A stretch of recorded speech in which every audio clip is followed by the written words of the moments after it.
MS Talks International Public Speaking Championship 2021. Okay, so let's have a huge round of applause. Next speaker, Mr. Varun Wadhwa. He is a management professional, an author of books Ideas and You, a public speaker, a professional image consultant, and a soft skills trainer. Let's bring it forward, Mr. Varun Wadhwa.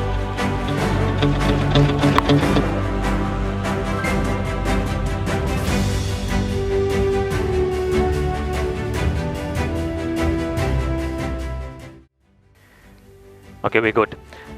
Look, an average child smiles about 400 times a day. You and me, we manage about 20. So either we are too stupid, or we are too lazy, or we are too weird. You take a pick. The bottom line is that we need to smile more, right? So end of my presentation. Thank you so much. Now, on a serious note, look, there have been enough scientific studies to suggest that people that are joyful, that are happy, are more creative, they're more flexible, they're more kind. In simple words, they're just awesome. So what happens when we grow up? What takes away this awesomeness away from our lives? Is it the responsibilities that we grow up with? Is it the work pressure? Do we simply get married? Is that the reason? I think the one word that stands tall amongst everything else is education.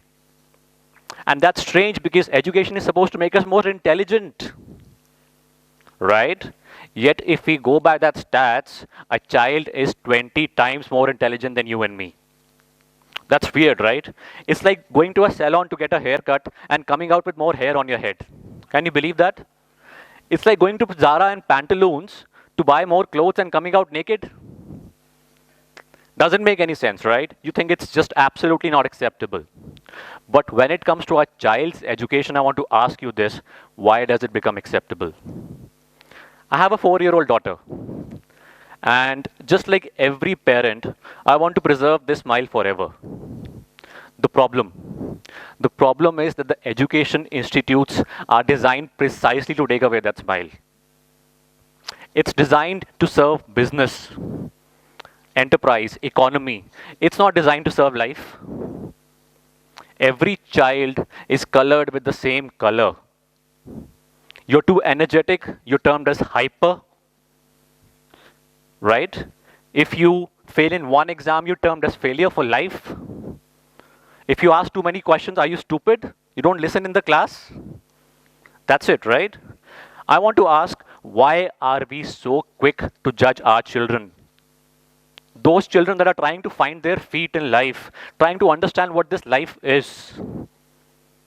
And to all of that, we add competition. You know what we have done? We have created the perfect recipe for life. Congratulations.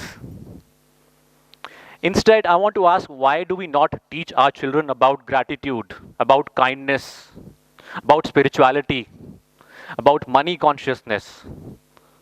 All of these things are very, very important. I want every parent who's listening to me today to take a good hard look at themselves here. Self-reflect. Because the education institutes may be designed to give your child a lifestyle. You must give your child a life. A life they deserve, a life they would be proud of.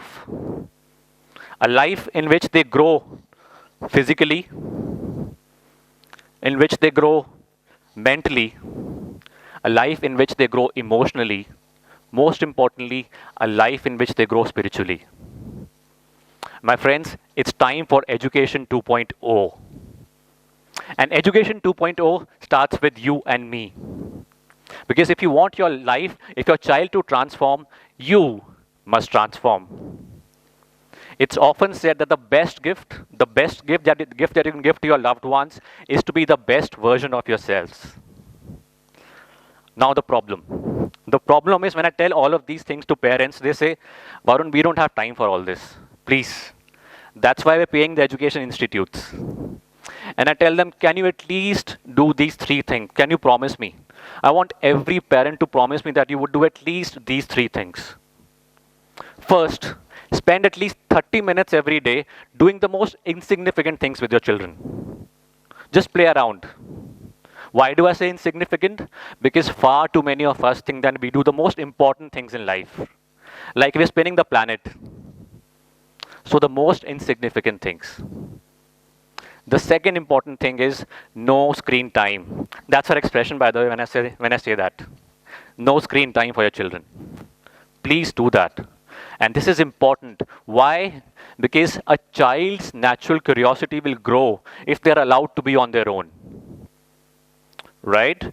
Because the devices are designed in a way that they would give them heaps and heaps of information. Where is the time to self-explore, to think about themselves, to just understand what life is? Where is the time for all that? Just far too many parents have fallen for that trap. Please don't do that. The third promise: stop worrying about your child's future. I see 3-year-olds, 5-year-olds being asked again and again and again, what do you want to be when you grow up?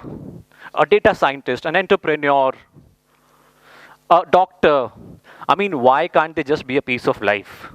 Why do they have to be someone? Why can't they be the best version of themselves? But as parents, we have dreams, we have aspirations, I understand. If you have all of that, think in terms of these three things.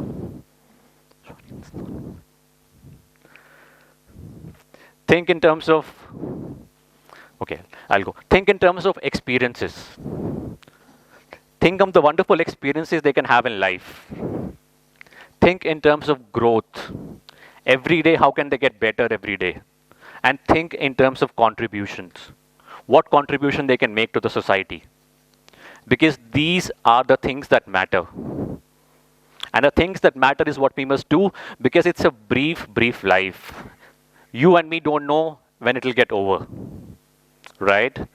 Abraham Lincoln put it best. He said, it's not the number of years in life that matters, it's the life in those years that matters. So I pray and wish for more life for the years to come to all of you. Thank you so much.